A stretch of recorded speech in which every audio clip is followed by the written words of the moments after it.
తల్లిని తండ్రిని ఎక్కువగా ప్రేమించొద్దు అంటున్నాడు, పిల్లల్ని ప్రేమించొద్దు అంటున్నాడు. నన్ను మాత్రమే ప్రేమించాలని కోరుకుంటున్న ఆయన ప్రేమలో స్వార్థం ఉందండి? స్వార్థం ఉందా ప్రియమైన దేవుని వారులారా? ఏమండి, కన్న తండ్రి అయిన దేవుడు అన్నిటిని ఇచ్చింది ఆయనే కదండి.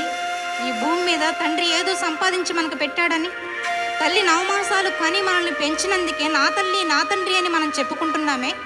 మరి మన కన్న తండ్రి అయిన దేవుడు తల్లినిచ్చింది ఆయన, తండ్రినిచ్చింది ఆయన, పిల్లల్నిచ్చింది ఆయన, సకలాన్ని ఇచ్చింది ఆయన కదా, సమస్తాన్ని ఇచ్చింది ఆయన కదా. ఈ సృష్టిని కలిగించింది, అన్నిటినీ ఇచ్చాడు, గాలినిచ్చాడు, నీరిచ్చాడు. బ్రతుకుతున్నాము అనంటే ఆయన పెట్టిన భిక్ష కాదా ఇదంతా? ఏమండి, ఆ లోకాన్ని విడిచి ఇక్కడికి వచ్చాము. మనల్ని చేసింది దేవుడు, మనకి ఇచ్చింది దేవుడు, అన్నిటినీ ఇచ్చిన దేవుడు నన్ను ఎక్కువగా ప్రేమించండి అని అనడంలో న్యాయం లేదంటారా? ఏమండి, దేవుణ్ణి కదా మనం ఎక్కువ ప్రేమించాల్సింది. ఎక్కడ కూడా దేవుణ్ణి మనం మర్చిపోవడానికి వీలు లేదు.